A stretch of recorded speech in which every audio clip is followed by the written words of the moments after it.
Hello students, welcome to physics classes by Vineet sir. I really appreciate your love and support. मुझे काफ़ी सारे likes comments आपके through जो है channel पर फेसबुक पेज पर मिल रहे थे. Rahul, Johnny Devi, Rajat, there are many more to name. So thank you very much once again for your support and love, and keep supporting, keep sharing. From quite long I'm not posting the video on the YouTube. Reason being मैं थोड़ा सा online classes में busy था. In future I will try to post the videos regularly so that आपकी जो है studies effect ना हो. आज आपके लिए एक टॉपिक लेके आए हैं. That topic is error. बिल्कुल आसान टॉपिक है. अगर आप थोड़ा सा ध्यान से इस क्लास को सुनेंगे, समझेंगे तो आपको पूरा का पूरा टॉपिक जो है ये समझ आएगा.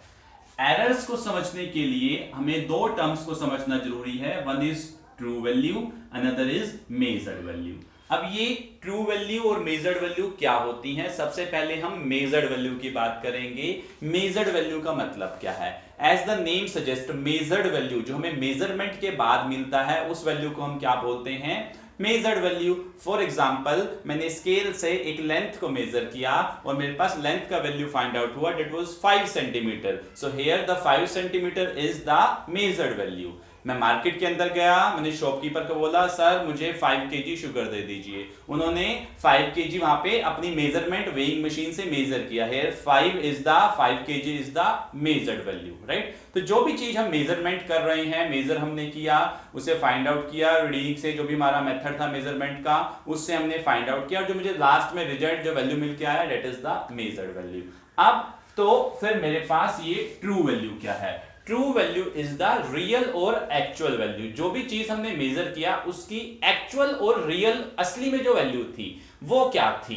ट्रू वैल्यू और मेजर्ड वैल्यू जो है सेम भी हो सकती हैं और वेरी भी कर सकती हैं. अगर जो मैंने मेजरमेंट किया है बहुत अच्छे डिवाइस से किया है, अच्छे का मतलब जो प्रिसाइज है और एक्यूरेट है, और जो मेजरमेंट करने वाला पर्सन है वो भी बहुत स्किल्ड पर्सन है, उसे पता है कि किन चीजों का ध्यान रखना है मेजरमेंट में, किन चीजों का मेजरमेंट में ध्यान नहीं रखना, तो जो मेरे पास मेजरमेंट या मेजर्ड वैल्यू आएगी या जो मेजरमेंट की वैल्यू आएगी वो ट्रू वैल्यू के नियर बाय आएगी. हो सकता है सेम भी आ जाए. और अगर हमारा डिवाइस जो है ज्यादा प्रिसाइज और एक्यूरेट नहीं है, अच्छा डिवाइस नहीं है, तो हो सकता है मेरी जो मेजर्ड वैल्यू है वो ट्रू वैल्यू से कम आए या फिर ज्यादा आए. It means measured value true value के बराबर भी हो सकती है, उससे कम भी हो सकती है, उससे ज्यादा भी हो सकती है. यहां पे मैं वर्ड जो यूज कर रहा हूं वो एक अच्छा डिवाइस यूज कर रहा हूं, एक महंगा डिवाइस नहीं यूज कर रहा.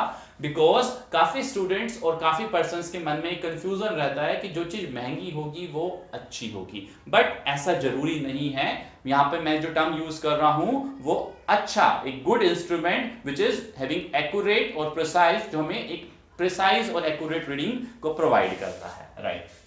अब एरर क्या होता है बेटा? Error is the difference between true value and measured value. अगर मैं ट्रू वैल्यू में से मेजर्ड वैल्यू को माइनस कर देता हूं तो जो मेरे पास रिजल्ट निकल के आएगा that is the error. Error मेरे पास पॉजिटिव भी हो सकता है और नेगेटिव भी हो सकता है. अगर मेजर्ड वैल्यू ट्रू वैल्यू से ज्यादा होगी तो मेरे पास एरर नेगेटिव निकल के आएगा, और अगर मेजर्ड वैल्यू ट्रू वैल्यू से कम होगी तो मेरे पास एरर पॉजिटिव निकल के आएगा. Let's understand this with an example. हम इसको एक एग्जांपल से समझ लेते हैं, राइट. मैं मार्केट से कोई सामान लेकर आया. लेट अस से I am taking an example of sugar. मैंने 5 kg का पैकेट जो है शुगर का परचेज किया. उसके ऊपर 5 kg नेट वेट लिखा हुआ था. I am treating this net weight as the true value. अब मैंने क्या किया, मैंने कहा इसे क्रॉस चेक करते हैं, हम घर पे चेक करते हैं.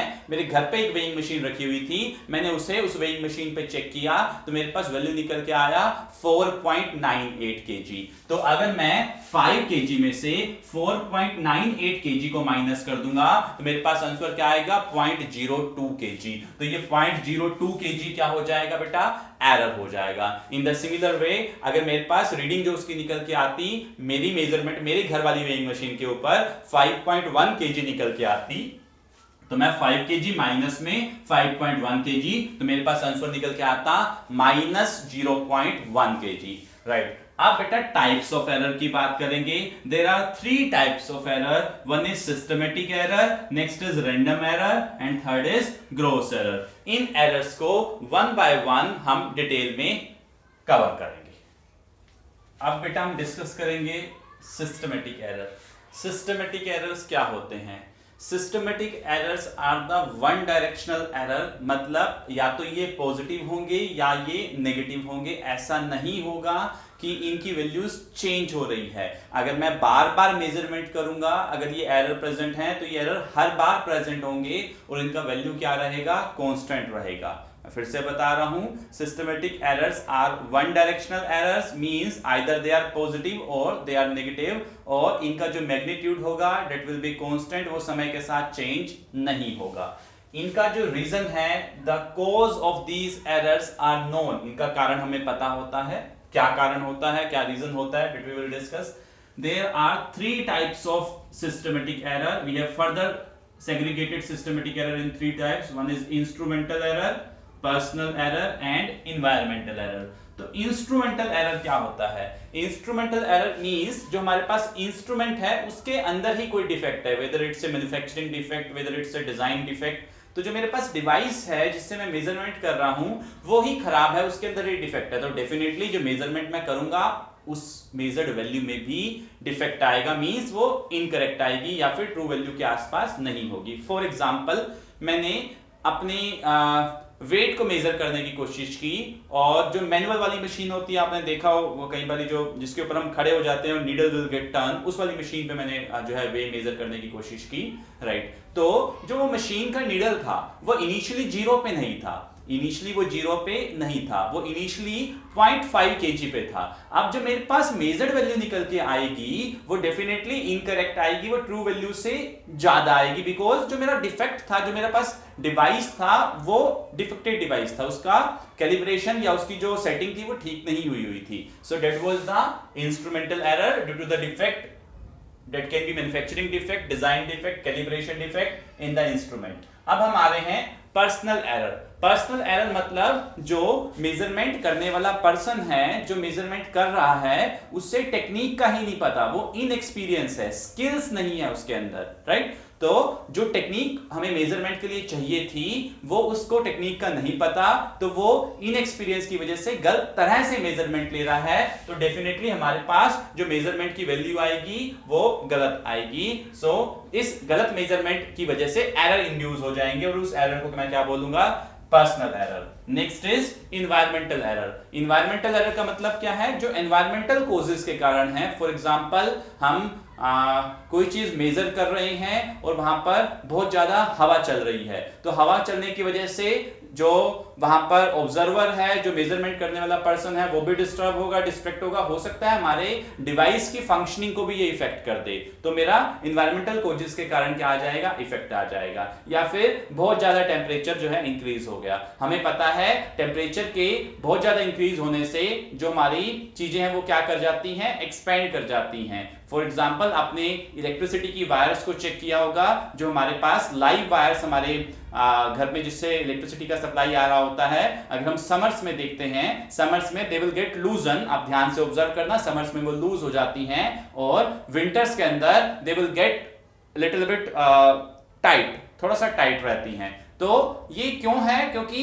टेम्परेचर के साथ चीजें एक्सपेंड हो जाती हैं। अब मैं स्केल की बात करता हूं। स्केल अगर टेम्परेचर रेजिस्टेंट मटेरियल से नहीं बना था, क्या उसका जो कोफिशिएंट ऑफ एक्सपेंशन, अब कोफिशिएंट ऑफ एक्सपेंशन क्या होता है वो बाद में समझेंगे। अगर ये टेम्परेचर के साथ एक्सपेंड हो जाएगा, थोड़ा सा इसमें वैल्यू इतना एक्सपेंड नहीं होगा कि आपको नेक्ड आई से चेक हो जाए, आपको कि सर स्केल का साइज तो चेंज नहीं होता, टेम्परेचर बढ़ाने से चेंज होता है, बट आपको नजर नहीं आता, इतना कम चेंज होता है। तो जब इस स्केल का साइज इंक्रीज हो जाएगा तो जो ये मेजरमेंट करेगा डेफिनेटली वो भी इनकरेक्ट करेगा। तो यहां पर ये हमारे एनवायरमेंटल में कॉजेस की वजह से, एनवायरमेंटल इफेक्ट की वजह से जो है एरर्स प्रेजेंट हो गए।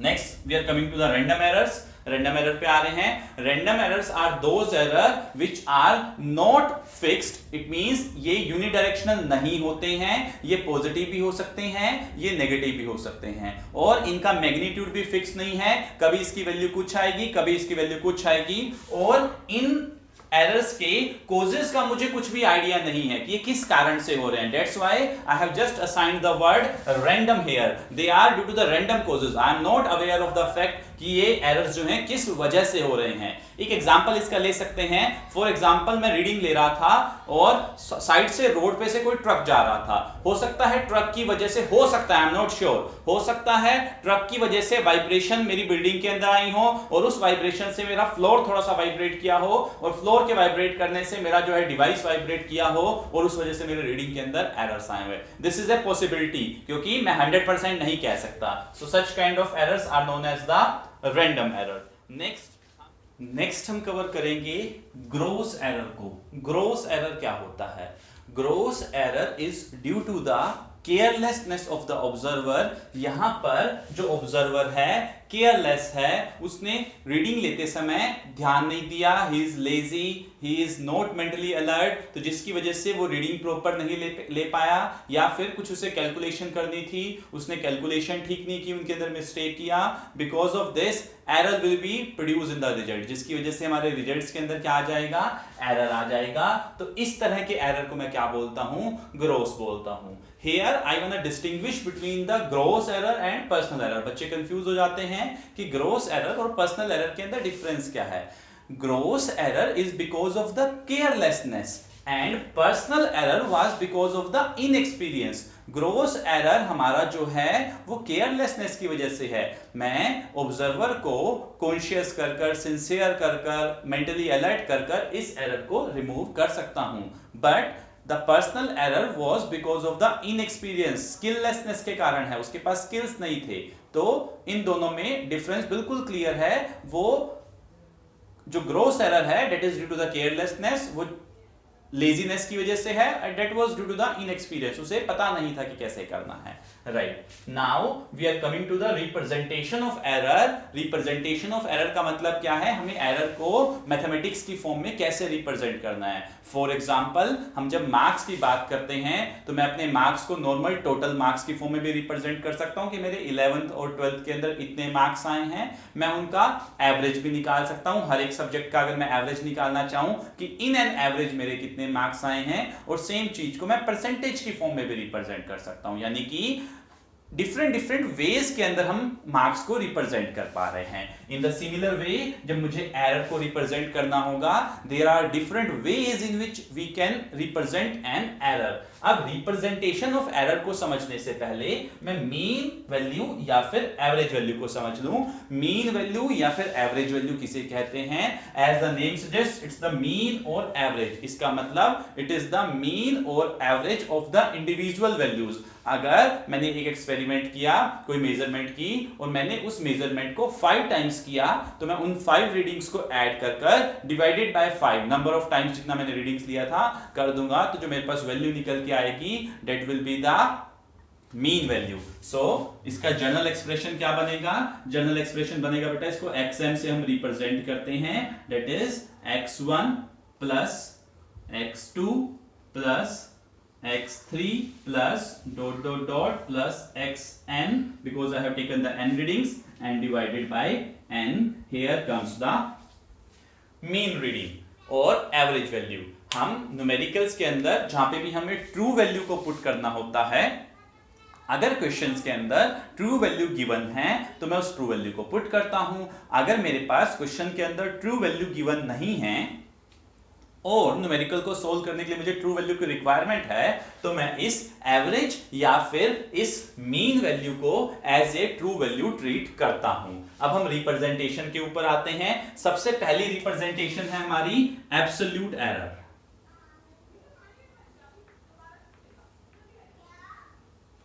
Absolute error. एब्सोल्यूट एरर क्या होता है? Absolute error is simply the difference between true value and measured value. True value में से अगर मैं मेजर्ड वैल्यू को माइनस कर देता हूं तो मेरे पास क्या निकल के आता है? एब्सोल्यूट एरर निकल के आता है. एब्सोल्यूट एरर को हम डेल्टा x से रिप्रेजेंट करते हैं. Delta x is equal to x bar minus x, where x bar हमारा क्या हो जाएगा? True value. And what is x here? That is measured value. Measured value.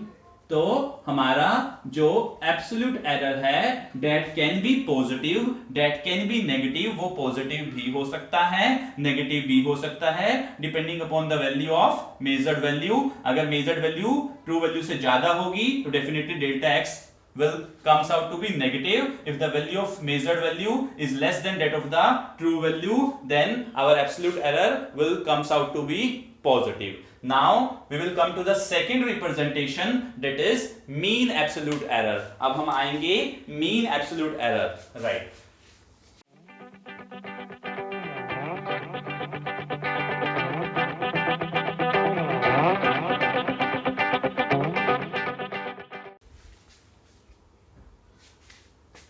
Next हम आएंगे मीन एब्सोल्यूट एरर के ऊपर। Mean absolute error, second representation आ गई हमारी। इसे हम डेल्टा एक्स मीन से रिप्रेजेंट करते हैं। तो मीन एब्सोल्यूट एरर क्या होता है? As the name suggest mean means mean का मतलब क्या है? यहां पर एवरेज है। So it is the average और mean of the mod values of absolute error. Absolute error की मोड वैल्यूज का जो एवरेज है, जो मीन है, उन्हें मैं क्या बोलता हूं? मीन एब्सोल्यूट एरर बोलता हूं। फॉर एग्जांपल मैंने 5 टाइम्स रीडिंग ली तो 5 टाइम्स मेरे एब्सोल्यूट एरर निकल के आएंगे। अब मुझे इन सब की मोड वैल्यू को कंसीडर करना है, नेगेटिव वैल्यू को कंसीडर नहीं करना। उन सब का एवरेज ले लूंगा तो मेरे पास क्या आ जाएगा? Mean absolute error. That is, इसको कैसे रिप्रेजेंट करेंगे? Delta x1 plus delta x2 plus delta x3, यहां पे हम मोड ले लें सबका बेटा, plus dot dot dot delta xn again mode and divided by here comes n। तो मेरे पास ये क्या हो जाएगा बेटा? Mean absolute error. Mean absolute error. Third बेटा हम आएंगे रिलेटिव एरर के ऊपर। रिलेटिव एरर, और इसी एरर को हम फ्रैक्शनल एरर भी बोल देते हैं। फ्रैक्शनल एरर, रिलेटिव एरर या फ्रैक्शनल एरर क्या होता है? It is the ratio of mean absolute error. It is defined as the ratio of mean absolute error to the mean value. So इसको हम डेल एक्स से represent करते हैं, और ये क्या हो जाएगा? It is the ratio of mean absolute value to mean value. This will become the formula of relative error। ये हमारा क्या बन जाएगा? relative error का फॉर्मूला बन जाएगा। नेक्स्ट हम आएंगे बेटा हमारे फोर्थ एंड लास्ट रिप्रेजेंटेशन के ऊपर, दैट इज परसेंटेज एरर।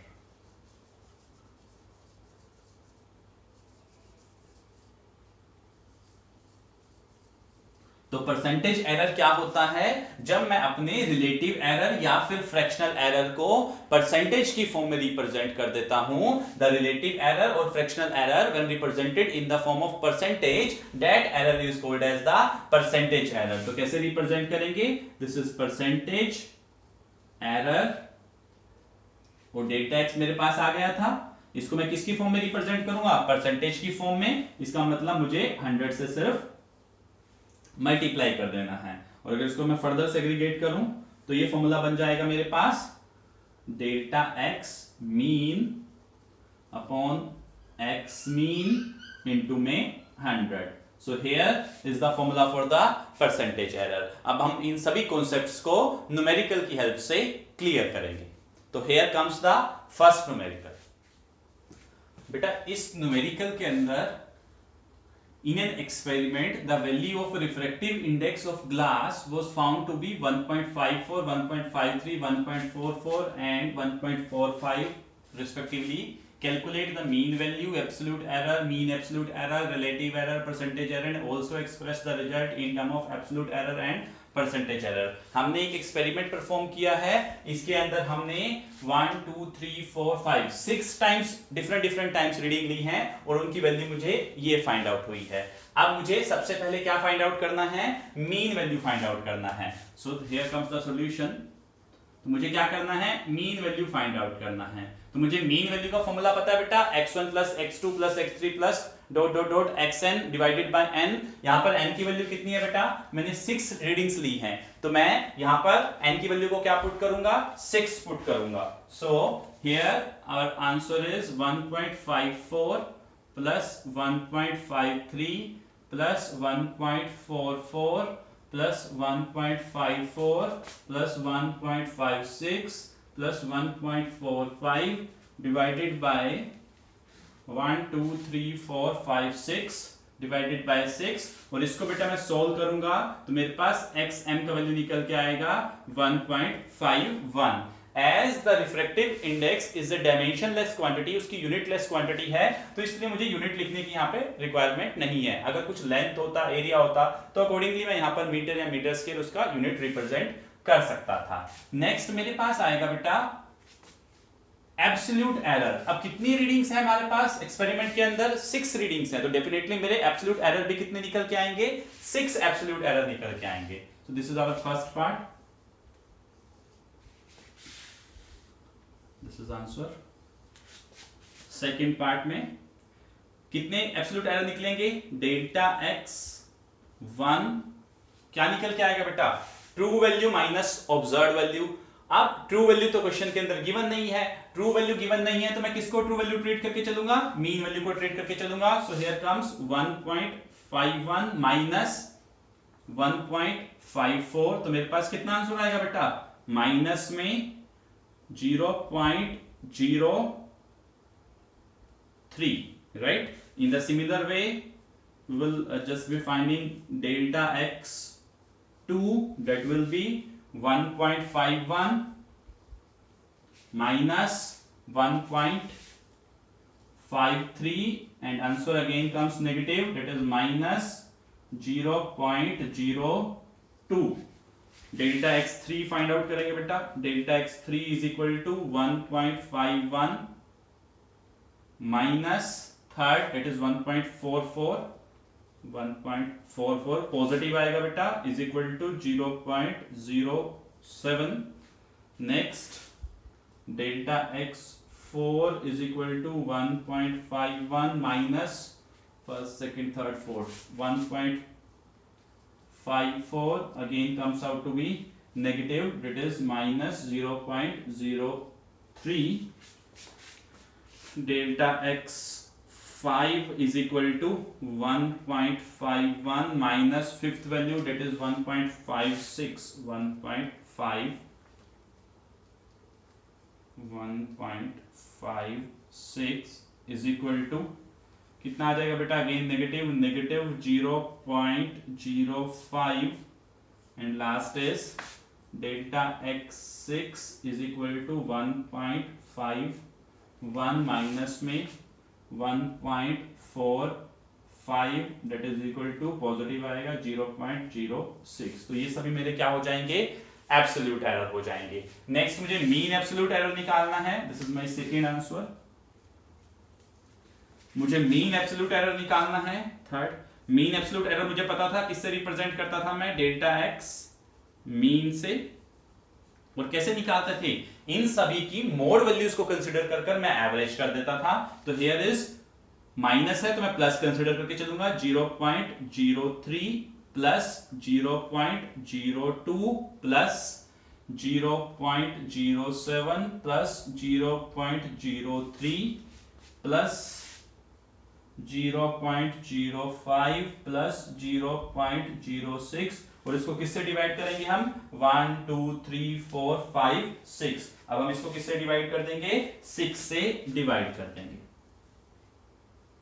सो मेरे पास जो डेल्टा x मीन की वैल्यू निकल कर आएगी इस कैलकुलेशन को सॉल्व करने के बाद, दैट इज 0.04। ये मेरे पास आ जाएगा डेल्टा x मीन का। नेक्स्ट हम फाइंड आउट करेंगे रिलेटिव एरर, परसेंटेज एरर और अपने रिजल्ट को एक्सप्रेस करना, राइट।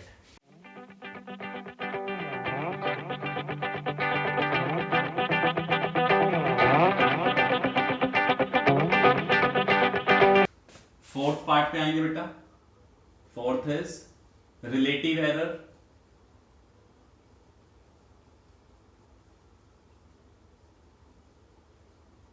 किससे रिप्रेजेंट करते थे बेटा रिलेटिव एरर को? डेल एक्स से रिप्रेजेंट करते थे। क्या होता था? Delta x mean by XM. तो डेल्टा एक्स मीन की वैल्यू मैंने निकाली है, दैट इज 0.04। एक्सएम का वैल्यू भी मैंने निकाला है 1.51 और इसको हम सॉल्व करेंगे तो मेरे पास आंसर निकल के आएगा 0.03। 2 डिजिट्स में मैं रिप्रेजेंट कर रहा हूं, 0.02 समथिंग निकल के आएगा। राउंड ऑफ करूंगा तो मेरे पास 0.03 आ जाएगा। फिफ्थ पार्ट पे आएंगे, दैट इज परसेंटेज एरर।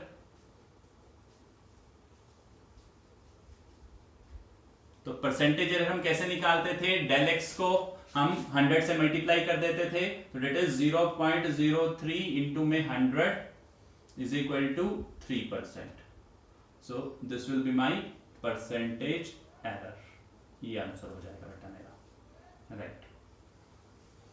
अब लास्ट पार्ट पे आएंगे, also express the result in term of absolute error and percentage error. तो हम रिजल्ट को कैसे रिप्रेजेंट करेंगे? सबसे पहले हम एब्सोल्यूट एरर की फॉर्म में रिप्रेजेंट कर रहे हैं।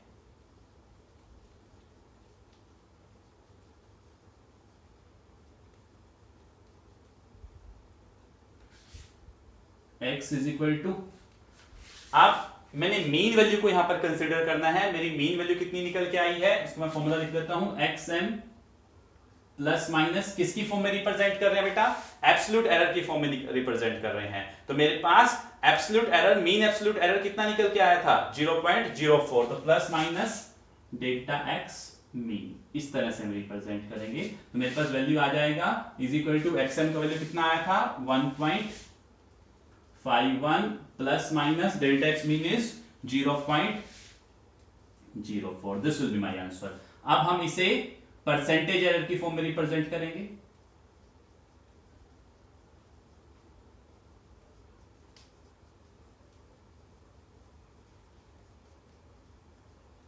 परसेंटेज एरर की फॉर्म में क्या होगा? x is equal to x m plus minus percentage error. तो x मीन की वैल्यू हमें पता है 1.51 प्लस माइनस परसेंटेज एरर हमने देखा था अभी 3% निकल के आया था। So this will be our answer,